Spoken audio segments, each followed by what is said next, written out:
Okay, so you set a goal to do 100, 150, 250 grand this year in commissions. What's your plan?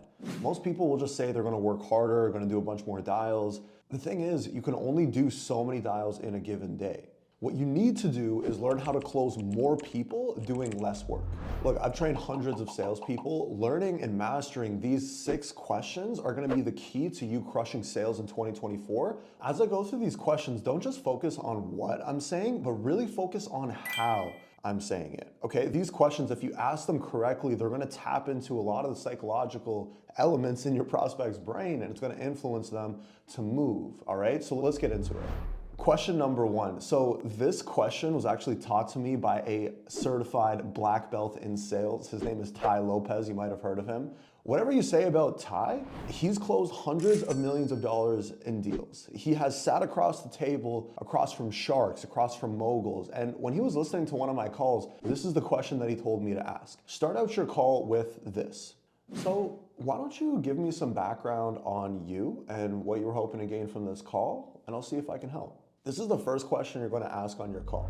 The way Ty put it is it's almost like you're a soldier on the battlefield, right? If you're in the trenches and you're looking out, you're not just going to jump out of the trench and start shooting, right? You're going to peek out of the trench, you're going to analyze the battlefield, what's in front of you, what are the obstacles before you decide to make a move, right? Same thing that you're doing when you start your call. A lot of salespeople, they'll just start out with their script and they'll start getting into like goals and vision. What you do with that question is you're basically just allowing your prospect, 1, to just speak their mind and let you know what they're thinking about. 2, it puts you in a position of authority because you're there to help. And 3, and most importantly, you're kind of using this like nonchalant tone where it's like, hey, I'm just here to help. Why don't you tell me a bit about what you got going on and what you want from this, and I'll see what I can do.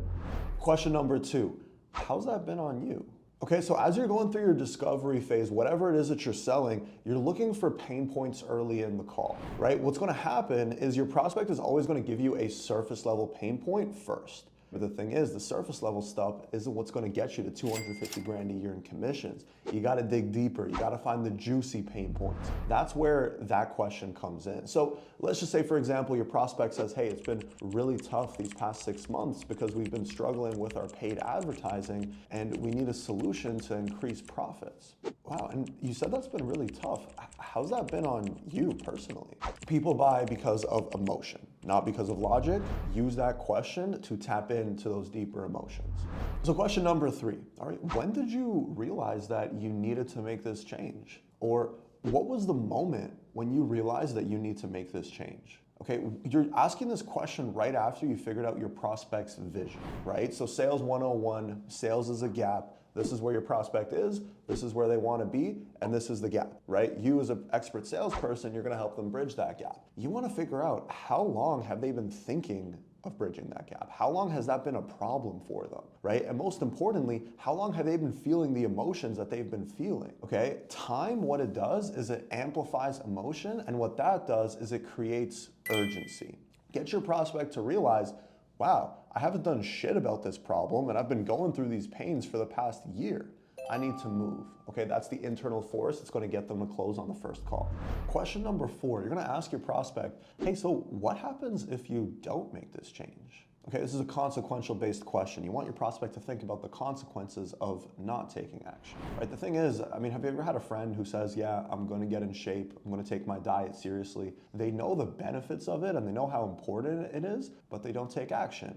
Why? Because the pain of staying where they're at isn't outweighing the struggle of actually moving forward. Right? So what you're doing with this question is you're getting your prospect to realize the pain of staying where they're at. What happens if you do nothing? Well, I'll be overweight and I'll be unfit for the rest of my life. And I'll have no energy and I won't be able to hang out with my kids and I won't have the best quality of life possible. We've increased the pain a little bit, and now if this is the pain of taking action and we've increased the pain right here of staying where they're at, now they're in the action zone. Question number 5, what would you need from the perfect support system for you to be able to hit your goal of X? Right? So be specific with the goal that they told you earlier.